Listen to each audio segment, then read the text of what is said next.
My single biggest expectation from this year's budget is the deferment of the poem concept which was introduced last year.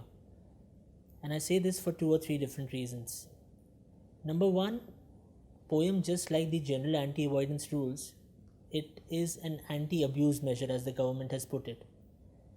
And if we recall, the government was kind enough to defer the general anti avoidance rules by a period of 2 years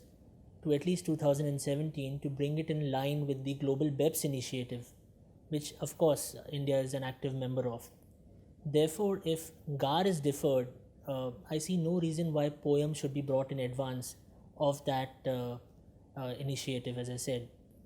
Second, to my mind, the poem concept goes directly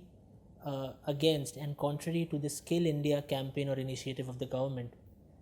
which incidentally is aimed at growing and retailing talent in the country. But if one reads the definition, it does give an impression or a fear to a lot of people that if certain management or other decisions are taken from India, and if talent is indeed retained in India, then that might expose certain foreign companies to Indian taxes, which obviously is not desirable. Third, the draft guidelines which have been published by the CBDT, which of course were expected and are indeed a welcome initiative again by the government,